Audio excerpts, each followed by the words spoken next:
When did you learn about Juneteenth? Oh. I'm about to make you feel old.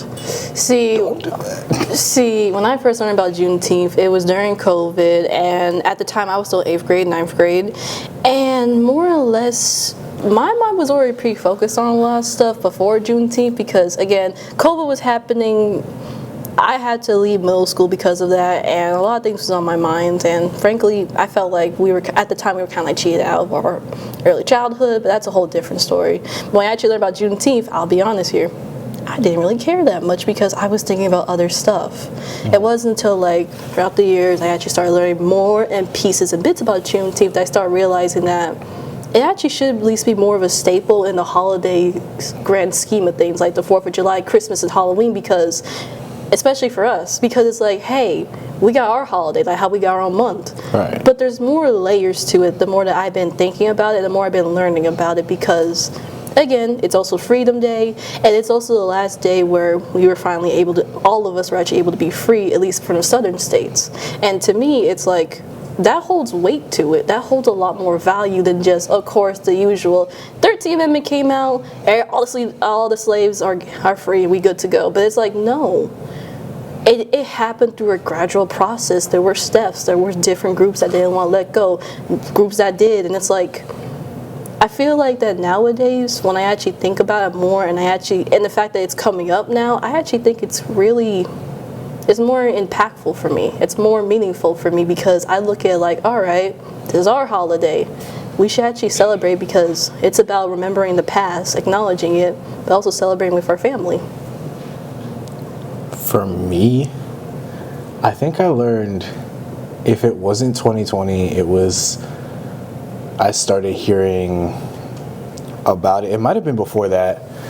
At my church, we had a youth pastor who now is actually a very big, he left our church and became a very big social activist, influencer. Y'all might have seen him online. Garrison Hayes. He used to be our youth pastor, and he would give us like little drops every now and again. And I think he was where it started for me with Juneteenth, and then 2020 is probably the biggest chunk of it that I learned of.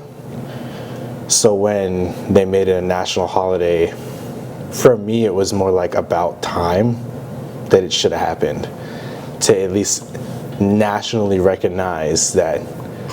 Because like in school they always like, oh, 13th Amendment happened and everyone was free. Yep, zip right past. Oh, we're all so happy. We're all living in one big happy family. When you just, like you said, it was a gradual process.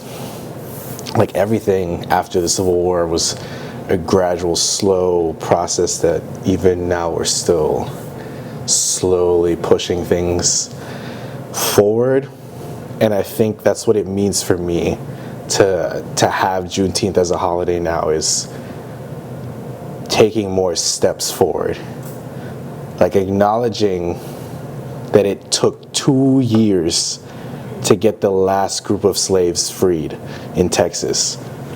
But if I may, can I also say this too? The fact that we weren't taught about this in schools a lot, the fact that you heard about this from your church, and I heard about it from at least like word of mouth and stuff like that, it kind of creates some, I don't know the right way I can word this, but it feels like it's like a bad taste in my mouth. Like, this is very prominent and very important, but then we don't hear about it in schools like that.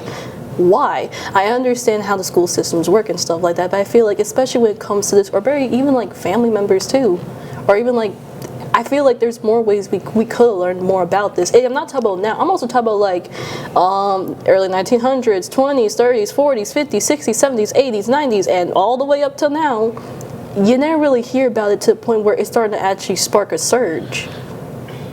I think because of how we know, I was going to say unintentionally or intentionally, but it's intentionally how things are set up in the school system. It's on us as a community to educate each other and those that come after us, to remind them that our history is history.